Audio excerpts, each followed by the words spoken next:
Bonjour à toutes et à tous. Eh bien, j'espère que vous allez toutes et tous bien. Voilà. Alors, je suis obligé de refaire l'enregistrement que je venais de faire parce que j'ai eu un problème avec mon téléphone de marque chinoise et l'enregistrement que j'avais fait vient de s'effacer. Donc, je recommence. Alors, j'ai décidé aujourd'hui de vous traiter un thème sur Olivier Véran parce que c'est ce que il m'a été inspiré. Alors, il y a des personnes qui demandent à ce que je fasse des enregistrements tous les jours, mais moi, je peux vous avouer que véritablement, je n'ai pas le temps. Et d'autre part, la voyance et la cartomancie, c'est pas des choses qu'on peut faire comme ça en appuyant sur un bouton comme pour utiliser un appareil électrique.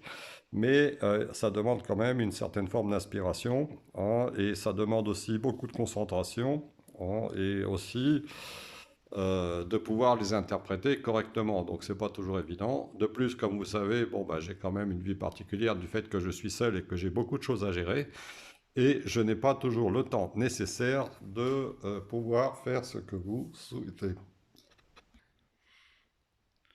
Alors bien sûr, comme vous le savez, maintenant que je suis interdit pour quelque temps sur ma chaîne principale de YouTube, Oracle et Cartomancie, j'ai réactivé ma chaîne Daniel Lecoeuvre. Vous pouvez aller dessus pour les gens qui ne sont pas sur d'autres sites comme YouTube.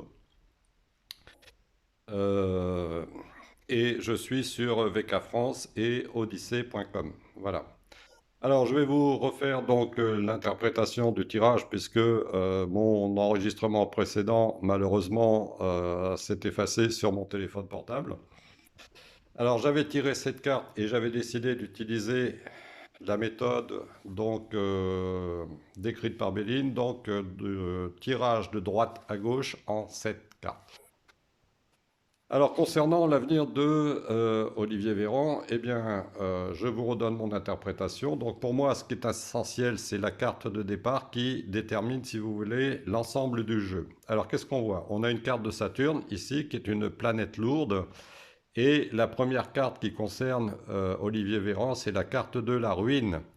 Alors cela peut indiquer justement que son poste pourrait être remis en cause peut-être après les élections de juin qui sont prévues si jamais elles ont lieu, parce que maintenant, avec toutes les décisions contradictoires auxquelles nous avons été soumises depuis un bout de temps par ce gouvernement, où un jour on nous dit de faire comme ceci et le lendemain on nous dit de faire comme cela. Donc, ce qui fait qu'on finit ne plus trop savoir sur quel pied danser. Voilà. Alors un jour on est en confinement, le lendemain on est en couvre-feu, ensuite on n'est plus en confinement, on n'est plus en couvre-feu et puis ça recommence. Enfin, c'est un véritable cinéma. Voilà. Mais je ne vais pas dire non plus trop de mots par rapport à la politique sanitaire qui est menée par ce gouvernement, parce qu'on ne peut plus prononcer certains mots comme YouTube, qui utilise des algorithmes et la reconnaissance vocale par l'intelligence artificielle, comme je l'ai lu récemment, afin éventuellement donc de ficher les gens qui ne répondent pas aux critères de YouTube, c'est-à-dire qui combattent une certaine forme de pensée uniforme qui doit aller dans le même sens pour tout le monde. Voilà, donc vous comprenez ce que je veux dire.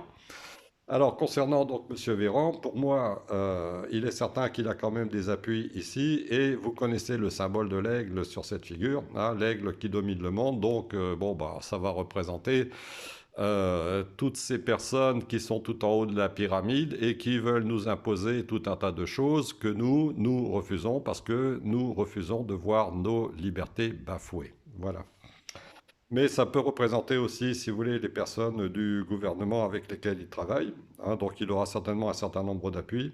Cependant, pour moi, cette première carte, donc, qui influence tout le jeu, peut signifier qu'il ne va peut-être pas durer très très longtemps. Alors, ici, on a la carte des plaisirs. Donc, il est certain que, justement, bon, bah, associé avec la carte ruine, ça peut représenter aussi tout ce qui est entreprise, donc de loisirs et autres qui sont compromises sur le plan financier et même sur le plan de l'emploi par les décisions gouvernementales, hein, puisque là, par exemple, pour les vacances de Pâques, les gens qui avaient prévu de faire un certain nombre de choses pendant les vacances qui s'étalaient sur 3 zones, eh bien tout a été raccourci à une seule zone, donc ça oblige tout un tas de gens à changer leur projet, donc ça crée quand même pas mal de complications.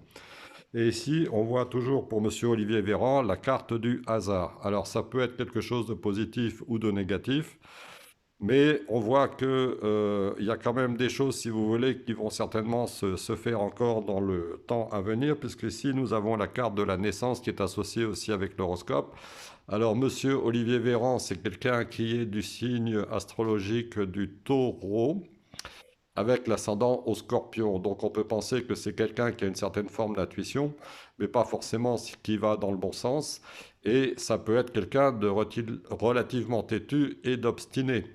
Hein, d'ailleurs, on peut le voir, si vous voulez, à l'expression aussi de son visage et de ses yeux. Et je pense que c'est quelqu'un contre lequel il est difficile de s'opposer. Mais cependant, personnellement, je ne suis pas persuadé que sa politique, ainsi que celle de celui qui est au-dessus de lui, donc le président de ce pays, qui, à mon avis, lui aussi n'est qu'une marionnette manipulée par, justement, vous voyez, hein, ici, les personnes représentées par cette carte. Hein, pour moi, si vous voulez, tout ça, on va plutôt dans le mur, on va plutôt vers un échec, vous voyez. Et je vous avais dit il y a quelque temps dans d'autres vidéos que je considérais que la politique de LREM était plutôt un échec. Alors là, pour moi, le cloître, donc ça peut symboliser d'une part éventuellement donc justement le confinement qui est imposé aux Français. D'ailleurs, récemment, si vous avez vu, Coquelicot vous a sorti aussi des cartes qui allaient dans le même sens, mais ça peut représenter aussi pour Monsieur Olivier Véran le fait qu'il va peut-être devoir envisager ici avec cette carte naissance de devoir faire autre chose. Peut-être qu'après des élections qui auront éventuellement lieu, donc il va peut-être devoir quitter son poste dans un temps qui va être, on ne sait pas, donc d'ici la fin de l'année, début d'année prochaine. Hein. Mais en même temps, j'ai la carte de l'Union et je voulais compléter le jeu donc par une autre carte qui est sortie. Hein. Malheureusement, bon, bah, mon enregistrement précédent ayant été effacé, donc je suis obligé de le refaire. Et pour moi, cela signifie que ce ministre qui s'est séparé de sa première épouse, avec laquelle il a eu 2 enfants, eh bien, il pourrait avoir des problèmes éventuellement donc au niveau de son couple, mais il va peut-être devoir aussi revoir certaines choses, si vous voulez, par rapport à sa vie personnelle, puisqu'ici on a la carte des pénates.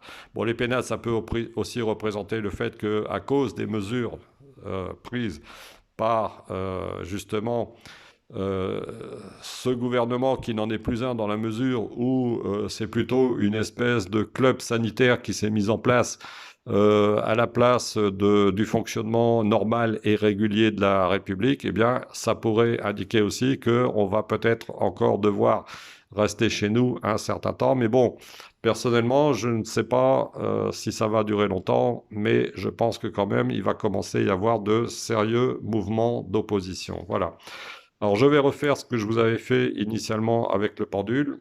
J'avais posé une question, et la question pour moi était de savoir si Olivier Véran allait rester en poste d'ici la fin de 2021. Alors évidemment, vous savez comme moi qu'on ne peut pas maîtriser le temps, mais je pose maintenant la question au pendule. Sera-t-il encore en poste à fin 2021? Voilà.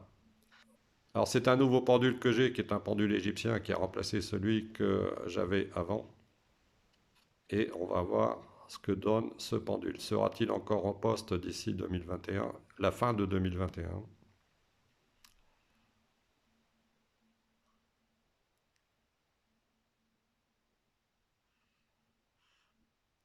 C'est un pendule qui est assez lourd. Vous voyez, je sens une augmentation du poids. Bien sûr, ça, il faut l'expérimenter vous-même si vous utilisez le pendule.